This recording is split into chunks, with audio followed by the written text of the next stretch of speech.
en esta mañana voy a hacer algo que no he hecho a través de este libro, y es que hoy voy a tratar, con la ayuda del Señor, en cubrir el capítulo completo, Romanos, capítulo 9. Ahora, esto es un capítulo que voy a hablar un poco sobre él, y voy a entrar un poquito más en detalles, pero no voy a contestar todas las preguntas que tiene, no vamos a entrar en diferentes puntos o quedarme mucho tiempo en ciertas áreas, pero el que en el futuro podamos verlo un poquito más despacio y por secciones puede ser que suceda. Pero al leer el capítulo completo, sentí que para poder ser captivados por esta sección de Romanos, me encantó la idea de poder cubrir todo el aspecto de este capítulo y luego atacarlo más detalladamente como el Señor lo permita. Hay un teólogo que resumió en cierta forma el mensaje de todo el Nuevo Testamento, diciendo que su respuesta al él tratar de resumir el Nuevo Testamento fue esta frase: adopción a través de la propiciación. Hemos hablado sobre la propiciación, pero es adopción a través de la propiciación. Y esa palabra propiciación se refiere a la doctrina que ya nosotros vimos en Romanos capítulo 3, en la que nosotros hemos hablado sobre el hecho de que Jesús satisface por completo la ira de Dios contra el pecado. El pecado nos separa de Dios y todos nosotros somos culpables, de acuerdo a lo que nosotros leímos en los primeros 3 capítulos de Romanos, que todos nosotros nacemos con pecado en nuestro corazón. Y si no lo cree, mira a sus hijos. Y si no lo cree aún así, pueden mirar a mis hijos. Es parte de nosotros. Y no solamente Él dice que es parte de nosotros, sino que nosotros somos pecado. Es tan parte de nuestro ADN que nosotros no tenemos la libertad de buscar a Dios. Somos incapaces de buscarlo, mucho menos encontrarlo, si no es por la obra de Cristo Jesús. Que Cristo en su perfección, Dios por amor a nosotros, lo envió para que Él cargara con la pena del pecado sobre Él. Y es eso lo que nosotros hemos visto a través de esto. Es el gran tema de la redención en el Nuevo Testamento, que Jesús murió por nosotros, que Él mismo fue nuestro sustituto para que nosotros no recibiéramos el juicio que sí nosotros merecemos. Y que Él cargó en nuestro lugar esa ira de Dios. Que en el Calvario hubo un momento que cuando más en el centro de la voluntad de Dios Jesús estuvo, fue en el momento cuando más lejos Él se sintió del Padre. Y que la afirmación de eso, que plació el corazón de Dios, fue el hecho de que al tercer día Él resucitó y está vivo y está a la diestra del Padre. Amén. Y el resultado de esto que nosotros vimos, el resultado que hemos visto por consecuencia a todo aquel que ha puesto su fe en Cristo Jesús, es que nosotros somos adoptados en la familia de Dios. Escogidos para nosotros pertenecer al Dios que ahora se relaciona con nosotros no como un juez, sino se relaciona con nosotros como un Padre. Es por eso que podemos clamar a Él como Abba, Padre. Amén. Que cuando nosotros fallamos, de la misma forma que mis hijos y probablemente sus hijos vienen a donde mí, quizás un poco temerosos, pero en el momento que ellos sienten el amor mío como Padre, trae una paz y una calma a ellos. Y ya vimos este beneficio del Evangelio hace unas semanas en Romanos 8. Somos hijos, hijas adoptadas del Rey. No importa a quién seas, no importa de dónde tú vengas. Vimos que si pones tu fe en Jesús, tú también puedes ser incluido en la familia de Dios. Qué bueno, ¿verdad que sí? ¿Cuántos dicen amén? Gozosamente decimos amén. ¿Verdad que sí? Que no importa de dónde yo venga, no importa las cosas que yo he hecho. Y sé que suena un poco suelto, pero ese es el gran labor que hizo nuestro Jesucristo en la cruz. Y ahora nosotros llegar a Romanos 8, surge la pregunta, ¿quiénes pueden ser adoptados? ¿Quién puede ser adoptado? ¿Quién es escogido para ser parte o para pertenecer a la familia de Dios? Démosle un poquito sobre la estructura de Romanos hasta ahora, porque creo que nos ayuda a nosotros poder refrescar un poco. Y voy a tratar un poquito hoy más como un estudio bíblico en cierta forma, más que en predicación, aunque el aspecto sigue siendo de exposición. Pero hemos caminado por la carta de Romanos verso por verso, hemos cubierto ya dos secciones principales de la carta. Y esta mañana vamos a entrar en la tercera sección de esta carta. Lo que nosotros pudimos ver, si me lo puedes poner en la pantalla, es que de Romanos 1 al 4 nosotros vimos el fundamento del Evangelio. Vimos la fundación del Evangelio, el fundamento. En Romanos 5 a 8 vimos los beneficios o las dádivas del Evangelio, lo que provee el Evangelio. Y ahora en Romanos 9 al 11, recuerden, 1 al 4 los fundamentos. ¿Qué me estoy refiriendo? Me estoy refiriendo a que somos justificados, ¿verdad? Hemos sido justos delante de Dios. ¿Sobre qué? Sobre la base de la fe en Jesucristo. Romanos 5 a 8, beneficios, las dádivas que nosotros vimos, que nos llevó hasta el capítulo 8, que podemos tener paz con Dios, ¿verdad que sí? Que tenemos acceso a Dios, que podemos tener gozo a pesar de nuestras circunstancias, del hecho de que hay perdón de pecado, que ya no hay condenación, que ahora somos libres, hay libertad del pecado, tenemos libertad para libremente buscarlo a Él. Me encanta como Pablo lo pone, casi suena como una redundancia, pero él dice, somos libres para ser libres. Somos libres para ser libres, para libertad. Fuimos hechos libres para libertad. ¿Libertad para qué? Aunque todas las cosas me son permisibles, no todas me convienen. Antes yo no tenía la elección de poder escoger a Dios, de buscarlo, de poder hacer obras y cosas para Él, pero ahora soy libre en Jesucristo, libre para libertad. Y también vimos que tenemos el regalo del Espíritu Santo. Y ahora Romanos 9 al 11, estos 3 capítulos, es acerca de la gente del Evangelio. ¿Quién puede experimentar estos beneficios?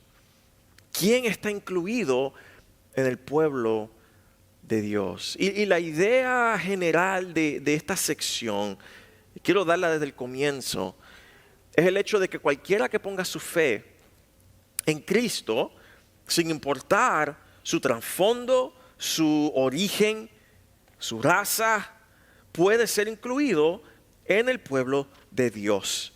Y él enfatiza aquí, sea judío o sea gentil.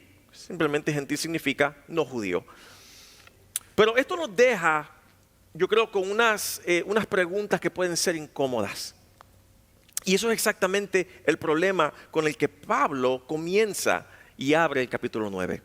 Primero quiero que veas esta sección de los primeros 5 versículos que nos da el problema, el rechazo de Israel, la fe de los gentiles.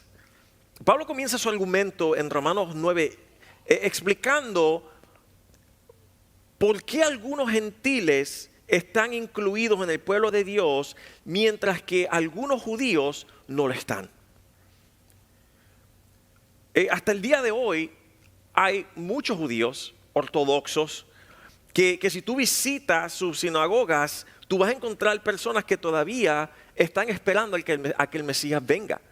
No aceptan el hecho de que Jesús fue tal persona. Siguen esperándolo. Por tanto, han rechazado a Jesús como el Mesías.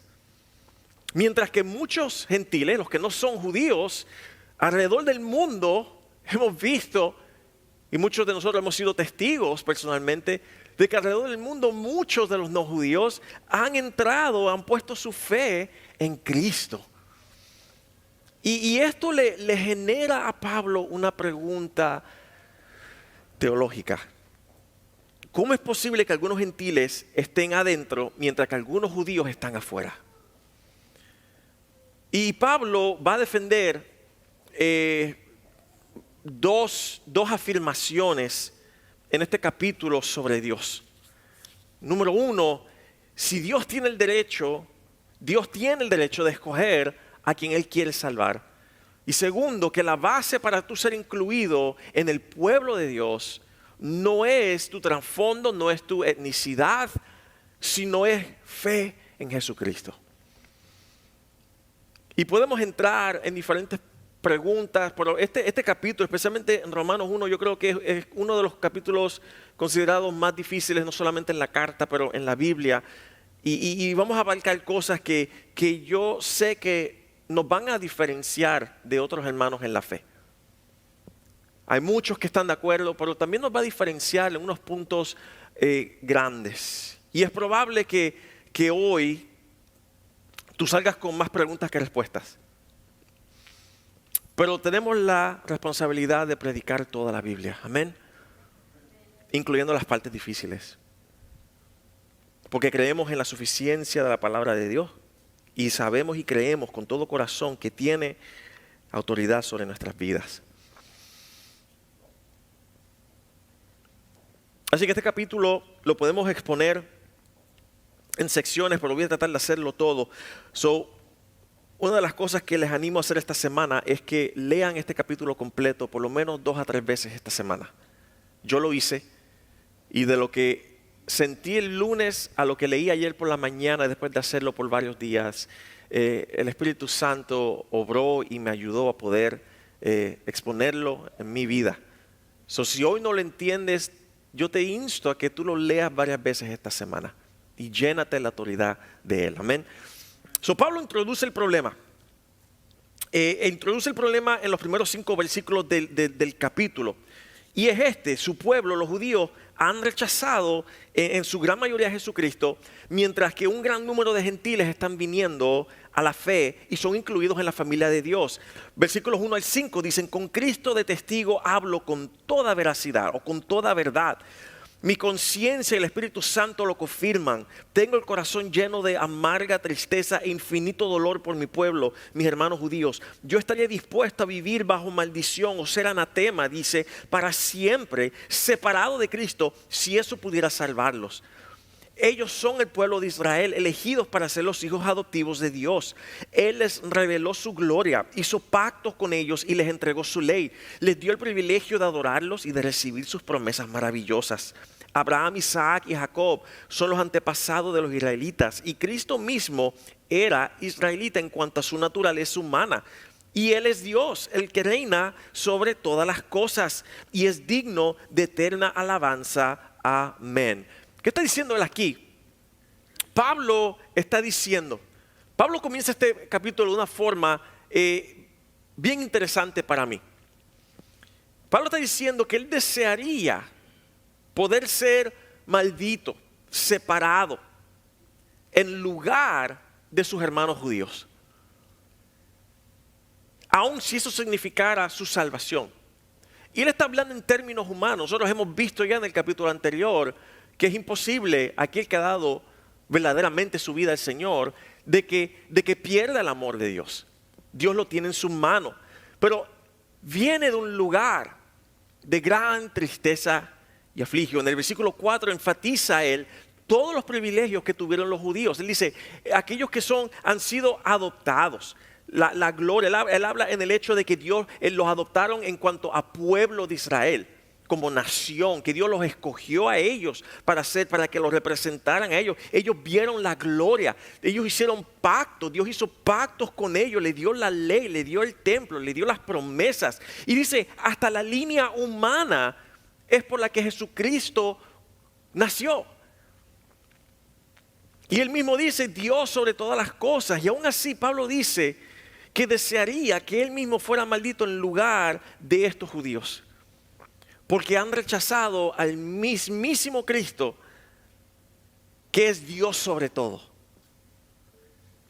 Y es por eso que en el capítulo 10 comienza y lo vemos él orando por la salvación de Israel.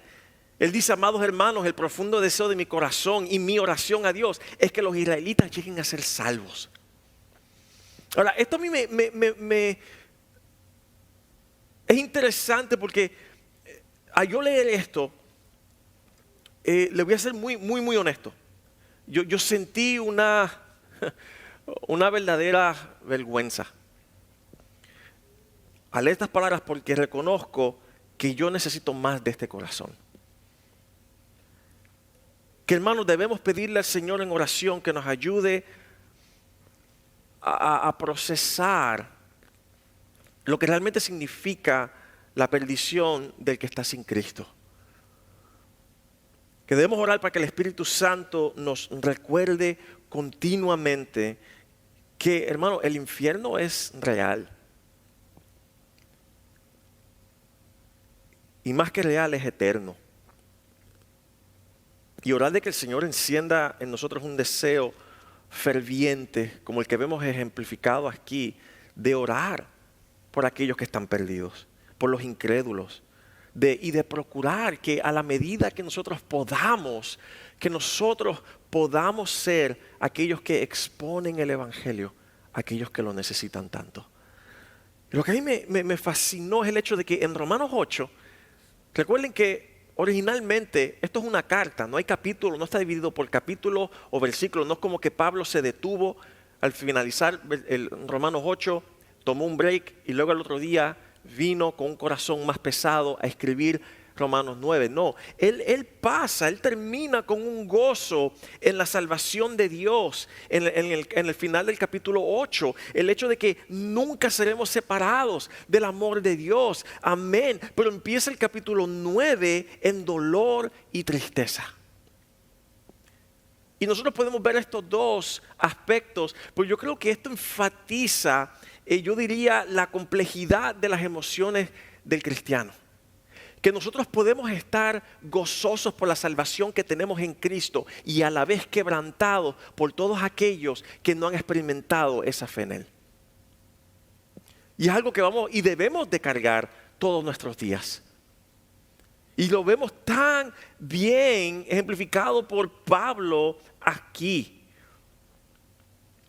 Y yo creo que uno de los aspectos que nos ayuda es una ilustración que vi en mis propios padres, en mi madre, el que hay gozo por instruir a sus hijos en las cosas de Dios, pero también hay quebrantamiento cuando algunos de ellos llegan a la madurez con una indiferencia o una rebeldía también hacia Dios. Hay un gozo porque experimentas lo que Dios ha hecho en tu vida, pero hay un quebrantamiento por tu propia familia, ¿verdad? Yo sé que no soy el único.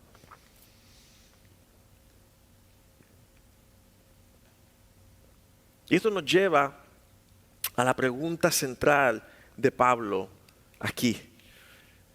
Si tantos judíos han rechazado a Jesús, ¿acaso ha fallado la promesa hacia Israel? Si ustedes se acuerdan, en Génesis 12 Dios prometió bendecir a los hijos de Abraham.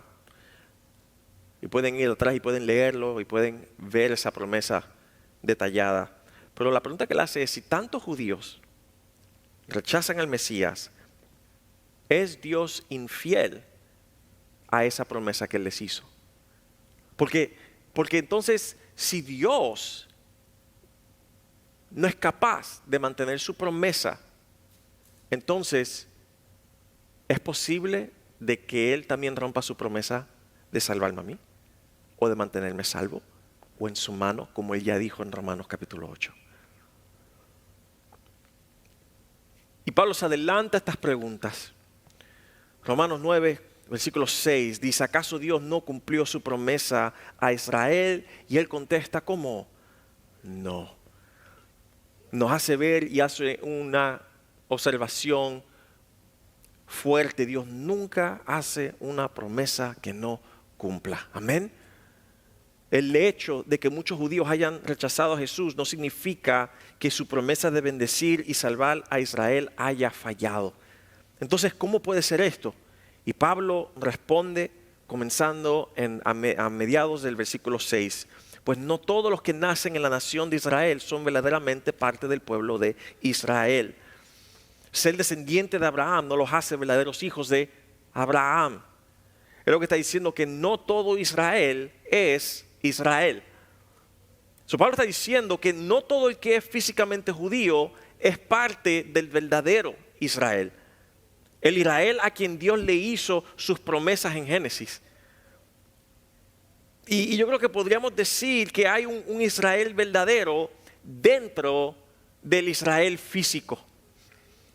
Y esto hace eco de lo que Pablo ya dijo en Romanos 2 acerca de lo que era, ¿se acuerdan? Lo que significaba una verdadera circuncisión en el versículo 28 y 29 de Romanos capítulo 2. Él dice, pues no eres verdadero judío solo porque naciste de padres judíos o porque has sido circuncidado. No, el verdadero judío es aquel cuyo corazón es correcto delante de Dios. Y la verdadera circuncisión no es un simple asunto de obedecer la letra de la ley. Por el contrario, es un asunto del corazón, cambiado únicamente por el Espíritu. Y lo que te diciendo que así como hay una verdadera circuncisión del corazón, que es interior del corazón, aquí en el capítulo 9 Pablo dice que hay un verdadero Israel. Y que ser físicamente judío no te hace automáticamente parte del Israel verdadero al cual Dios le prometió o le hizo sus promesas.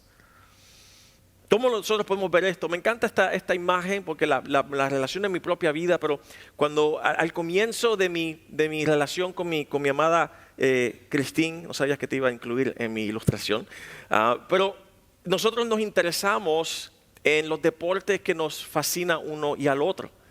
Yo no crecí con el fútbol, me interesé en el deporte por ella y ella se interesó en el deporte favorito mío, que es el béisbol. Y a muy temprano en nuestra relación ella hasta cargaba con la gorra de mi equipo.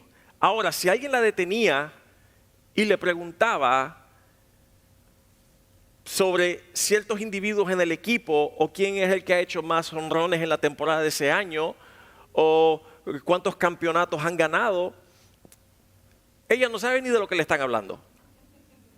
De la misma forma que si yo me pongo una jersey del equipo favorito de ella y de su familia y alguien me pregunta, pues, ¿cuál es tu delantero favorito? Digo yo, pues, no sé. ¿No te gustan mis pantalones? O sea, no. ¿Por qué? ¿Qué es lo que pasa? Tú puedes ponerte la gorra de un equipo y no significa que tú eres fanático. Y Pablo ha estado diciendo, ustedes que han tenido el privilegio, las promesas, el pacto y aún la descendencia física de que Cristo naciera humanamente, dice, no te hace automáticamente parte del verdadero Israel. De la misma manera, ir a la iglesia no te hace cristiano. Que haber nacido en cierto lugar no te hace lo que ese lugar representa. De que aunque yo nací en un hospital, yo no soy doctor, simplemente por eso.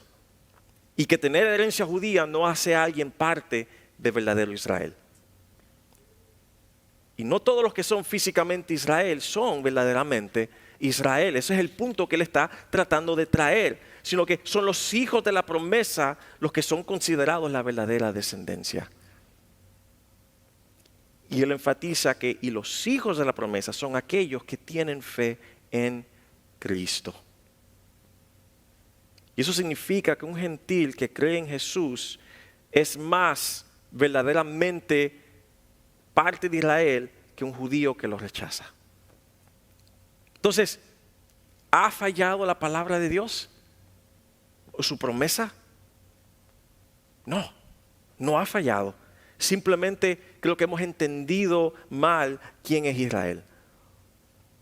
Que hay un Israel verdadero dentro del Israel físico. Romanos 1, versículo 16 dice, pues el Evangelio es poder de Dios para salvación, para todos los que creen. Y dice, los judíos primero, porque fue a ellos dado esta información primero, y también los gentiles. Hermano, el factor determinante para ser incluido en el pueblo de Dios no es la herencia étnica ni tu trasfondo, sino la fe en Jesús. Y la pregunta real en verdad viene siendo si tú puedes afirmar que Cristo es Dios sobre todo. Como dice al final del versículo 5, Dios sobre todo. ¿Puedes tú decir eso sobre tu vida? Dios sobre todo. Por encima de mis privilegios. Por encima aún de las dádivas. ¿Sabe que muchas veces podemos adorar las bendiciones y dejar de adorar al que nos bendice? Que muchas veces podemos glorificar las bendiciones que Dios ha puesto, pero olvidarnos que Dios está sobre todo.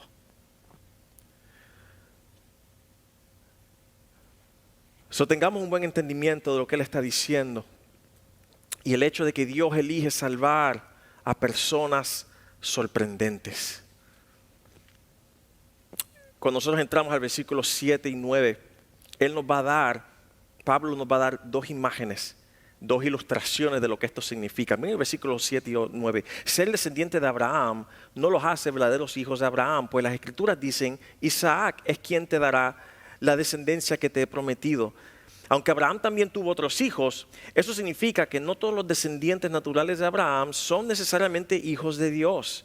Solo los hijos de la promesa son considerados hijos de Abraham. En otras palabras, está diciendo la promesa de Dios se cumplió por medio de Isaac, no por medio de Ismael, aunque los dos eran hijos de Abraham. Pero mira el versículo 11 y 13.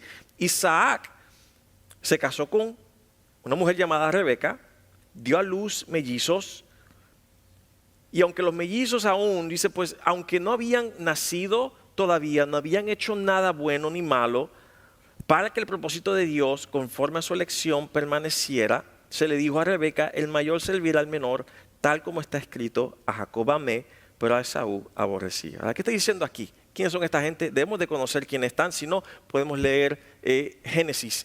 Pero Dios escogió, ¿se acuerdan? Escogió a Isaac por encima de Ismael.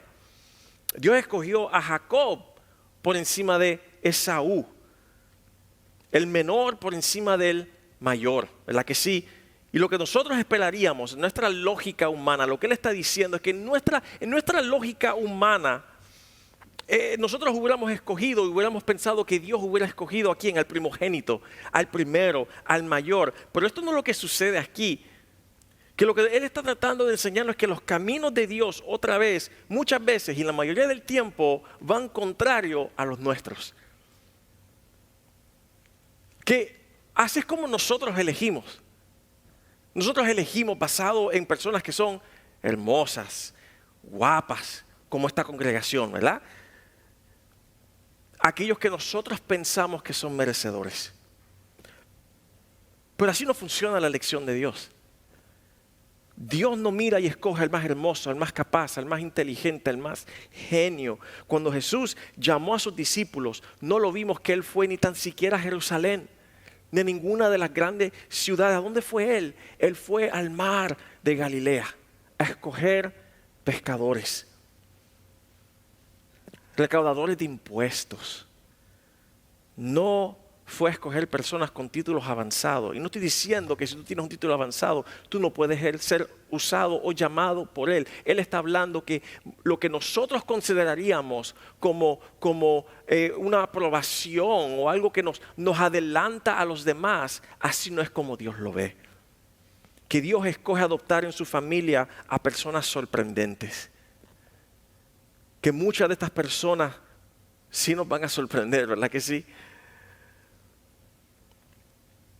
Y a la vez hay personas que nosotros pensaríamos que están incluidos, pero que no son parte de su familia. Romanos 8 y su punto de Romanos 9, es cómo elige Dios y a quién elige Dios. Depende completamente de Él. Y si Dios tiene el derecho de escoger y quién y cómo elige depende de Él, entonces surge una pregunta nueva en nosotros. ¿Es esto injusto de parte de Dios? Romanos, versículo 14. ¿Estamos diciendo entonces que Dios fue injusto? Y nuevamente Pablo contesta por supuesto que no. Y aquí está su razonamiento, versículos 15 al 18. Pues Dios le dijo a Moisés, tendré misericordia de quien yo quiera y mostraré compasión con quien yo quiera. Por lo tanto, es Dios quien decide tener misericordia. No depende de nuestro deseo ni de nuestro esfuerzo. Pues las Escrituras cuentan que Dios le dijo al faraón: te he designado con el propósito específico de exhibir mi poder en ti y dar a conocer mi fama por toda la tierra. Así que, como ven, Dios decide tener misericordia de algunos y también decide endurecer el corazón de otros para que se nieguen a escuchar o a ser tercos.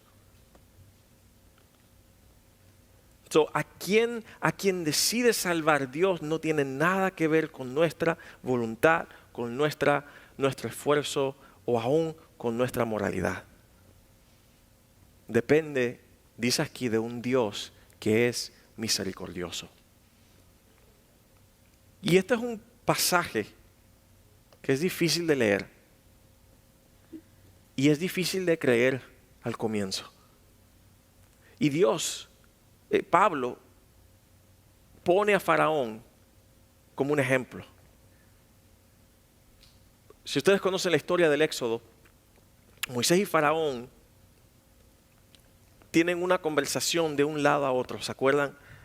Faraón acepta dejar salir a los israelitas, a los hebreos, luego endurece su corazón, cambia de opinión y vemos esto repetidamente al comienzo de Éxodo. Dice que sí, luego dice que no, dice que sí, las plagas vienen, dice que no, dice que sí. Y dice que la escritura en Éxodo de igual manera dice, vas a encontrar estas dos frases: Faraón endureció su corazón. Pero vas a ver que luego, mientras él sigue endureciendo su corazón, cambia el vocabulario y dice: Dios endureció su corazón.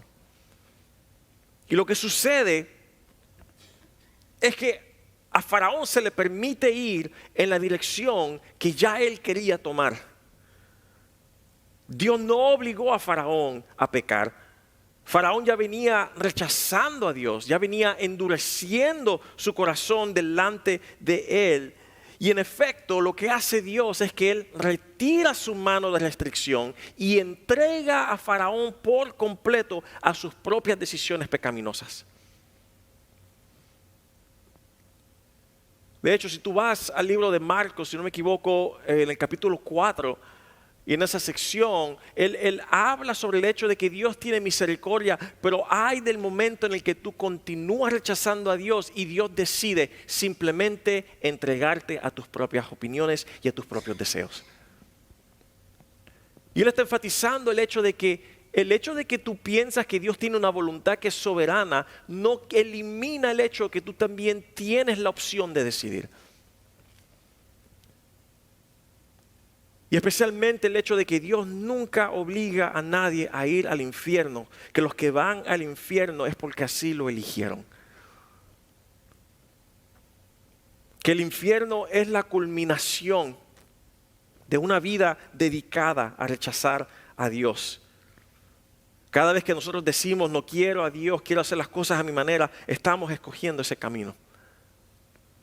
Y Pablo dice que Dios endurece a algunos como a Faraón, pero muestra misericordia a otros, como a los israelitas a quien Él sacó de Egipto.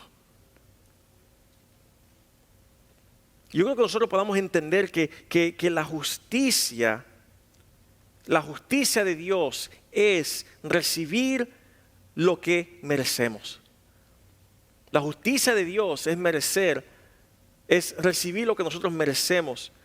Y la conclusión que hemos visto hasta ahora es que todos nosotros merecemos juicio. Amén. Y que Dios no es injusto cuando Él escoge salvar a algunos y salvar a otros. Porque el hecho es que ninguno de nosotros es inocente.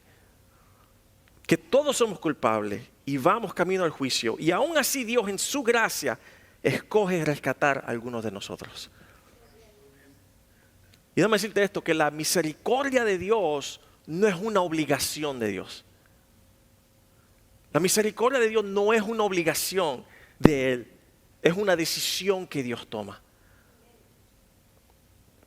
Entonces, la próxima vez que tú pienses decirle delante de Dios: Dios, eso no es justo, tú acuérdate que la justicia que tú estás pidiendo incluye la muerte tuya y separación completa de Él. Tú no quieres justicia, tú quieres misericordia. Y gracias que nosotros tenemos a un Dios misericordioso. Y un Dios de gracia.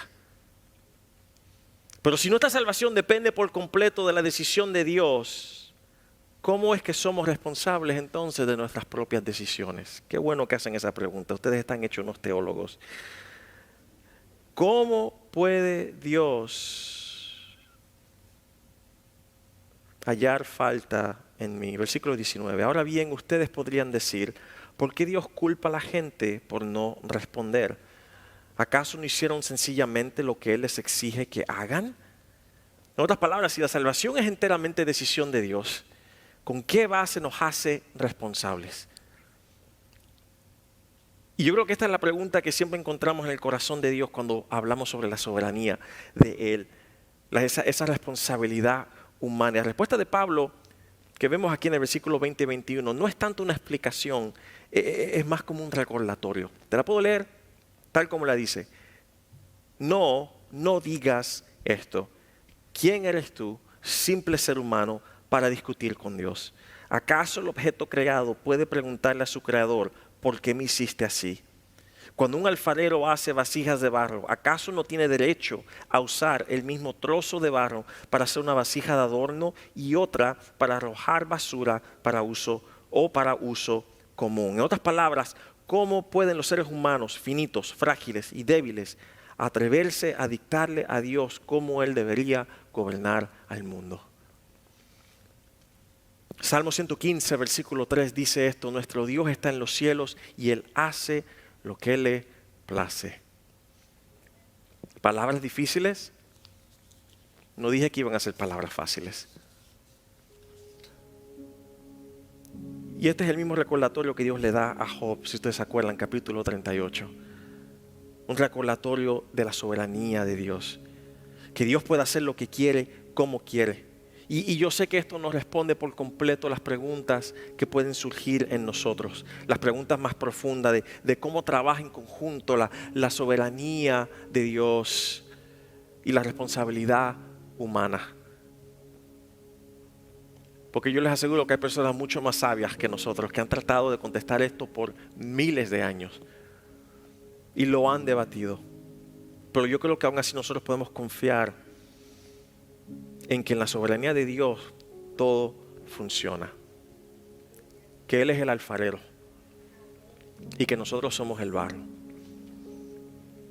Que nosotros no estamos en posición de pedirle cuentas a Dios. Ni de decirle, Dios, tú debiste haber hecho esto, tú debiste haber hecho lo otro. Si hubieras hecho esto, esto no hubiera pasado. ¿Quién eres tú? Y no quiere decir que no podemos venir delante del Señor con dolor, porque no entendemos ciertas acciones. Eso no es lo que Él está diciendo. Él está diciendo, check yourself. En inglés dice, check yourself before you wreck yourself.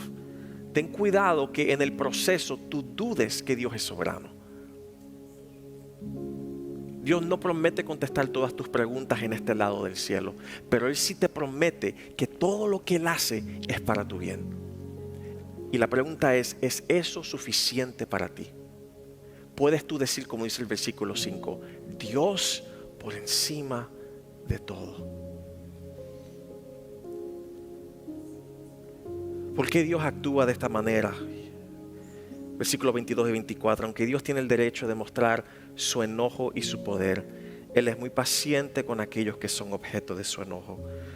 Dice el versículo siguiente, lo hace para que las riquezas de su gloria brillen con mucha más intensidad sobre aquellos a quienes les tiene misericordia, los que preparó de antemano para gloria. Y nosotros estamos entre los que Él eligió, ya sea del grupo de los judíos o de los gentiles. ¿Qué está diciendo Él aquí? Que todo lo que Dios hace, lo hace para su gloria, para su propia gloria. Que Dios elija ser misericordioso y rescatar a algunos, magnifica su misericordia y da a conocer su poder.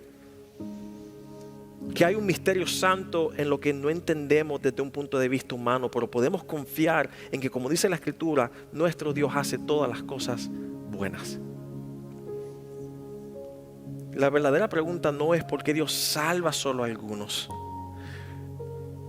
El pastor ministro Spurgeon, cuando él habla sobre esa frase que es muy conocida, que dice, hablando sobre Jacob, dice: Jacob amé, a Esaú aborrecí.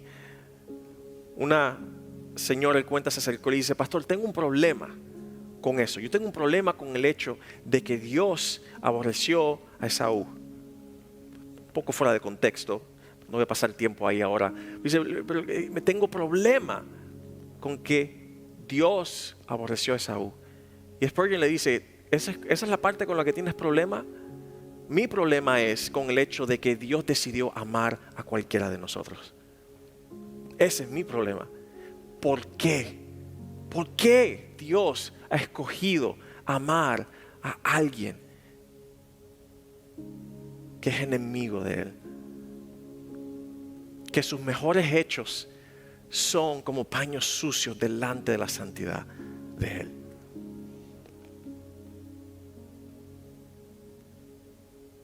La verdadera pregunta no es por qué Dios salva solo a algunos, sino por qué decide salvar a alguien, punto. Porque vimos que Romanos 3 nos enseña que ninguno de nosotros busca a Dios por su propia cuenta. Y por tanto, Dios sería completamente justo si nos dejara a todos cargar el castigo por nosotros haberlo rechazado. Pero en cambio, en su gracia le escoge salvar a algunos. Versículo 25. Como dice Dios en la profecía de Oseas: a los que no eran de mi pueblo, ahora los llamaré mi pueblo, y amaré a los que antes no amaba. 27. Isaías clama otra vez a Israel: aunque los israelitas sean tan numerosos como la arena o la orilla del mar, solo un remanente se salvará. Si el Señor de los ejércitos celestiales no hubiera perdonado la vida a algunos de nuestros descendientes, todos habríamos sido exterminados como Sodoma y Gomorra. Hermano, lo que dice aquí es que cada uno de nosotros que han sido salvos, lo ha sido salvo simplemente porque Dios con gracia ha decidido salvarnos. No por nada que hayamos hecho, ni por ningún esfuerzo o por ninguna herencia que nosotros tengamos, sino solo por su misericordia. ¿Cómo terminamos hoy? ¿Qué hacemos con todo esto? Pablo cierra el capítulo con al menos algunas 4 o 5 verdades que te quiero simplemente compartir, que quiero que te lleves a casa. Voy a leer estos 4 últimos versículos, 30 al 33. ¿Qué significa todo esto? Aunque los gentiles no trataban de seguir las normas de Dios, fueron hechos justos a los ojos de Dios. Y eso sucedió por medio de la fe. Pero los hijos de Israel, que se esforzaron tanto en cumplir la ley para llegar a ser justos ante Dios, nunca lo lograron. Versículo 32. ¿Por qué no? Porque trataban de hacerse justos ante Dios por cumplir la ley en lugar de confiar en Él. Tropezaron con la gran piedra en su camino. Dios se lo advirtió en las Escrituras cuando dijo: pongo en Jerusalén una piedra que hace tropezar a muchos, una roca que los hace caer, pero todo el que confíe en Él jamás será avergonzado. ¿Qué quiero que te lleves hoy contigo? Número 1, confía en la autoridad de la palabra de Dios. Confía en la autoridad de la palabra de Dios. Que aun cuando sea difícil de entender, ningún pastor tiene todas las respuestas, pero podemos confiar en lo que dice la palabra de Dios. No tienes excusa. Que podemos confiar aun cuando no lo entendamos por completo. ¿Por qué? Porque su palabra no falla.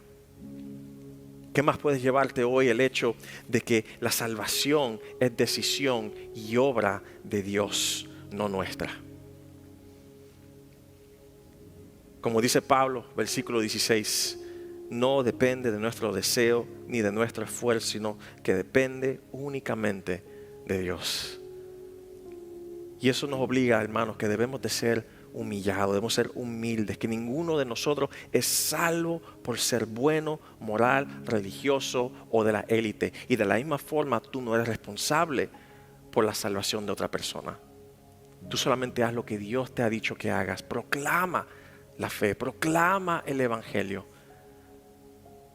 siente el peso, siente la tristeza, pero no te creas que la salvación depende de ti, depende de Dios. Tercero, esta doctrina debe de llevarnos a la seguridad, no a la duda. Esto no es para el propósito de Romanos 9, no es alimentar el debate sobre quién está o quién no está escogido por Dios, sino darnos consuelo. ¿En qué? En que si tú tienes fe en Cristo, ese mismo deseo que tú tienes es evidencia de que tú has sido adoptado por Él. Que esto te dé consuelo. Me encanta esta cita por este autor y predicador. La gente trata la soberanía de Dios como un tema de controversia, pero en la Escritura es un tema de adoración. Es un tema de adoración. Cuarto, que esta doctrina nos debe de llevar a más evangelismo, no a la apatía. Que la elección y el evangelismo no son enemigos, que dice, pues si no es decisión mía y Dios como quiera decide quién, pues entonces ¿para qué yo voy a evangelizar? No lo veas como que son dos puntos opuestos, velo como que es una bella relación agarrado de la mano. Que la soberanía de Dios, la elección y el evangelismo no son enemigos, son amigos que van de la mano. Que Dios ha escogido el evangelismo para alcanzar a tantas personas. Y que Él no tiene que hacerlo, pero que Él nos escogió a nosotros para ser luces que llevan ese mensaje a los necesitados. Y último, la fe es la señal. ¿Cómo tú puedes saber si Dios te ha escogido? La fe es la señal. Que si hoy tú tienes fe en Jesús, esa es la marca de que Dios te ha adoptado en su familia. Yo quiero hablarte y decirte hoy a ti, yo no sé qué quebrantamiento tú tienes por tu familia, por tu vecino, por la gente de tu comunidad. Pero todo cristiano debe de sentir un gozo por la salvación que ha tenido en Cristo Jesús y a la vez un duelo y un dolor por tantos que todavía no han puesto su fe en Él. ¿Qué vas a hacer tú con eso esta semana?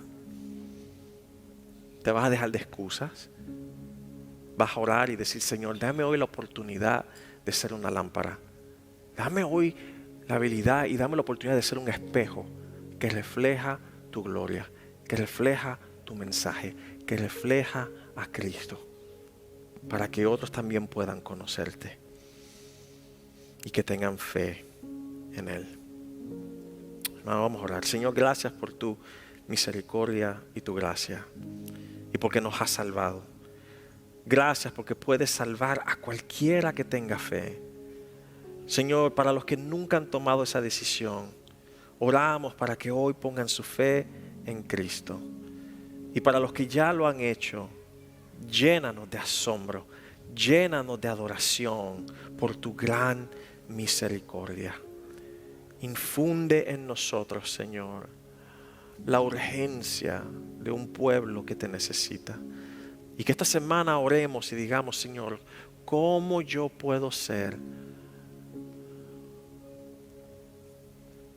una persona que ayuda a llevar tu mensaje a aquellos que no te han escuchado todavía? Te doy gracias por Cristo Jesús. Te doy gracias por la obra de Él. En el nombre de Él oramos. Amén y amén.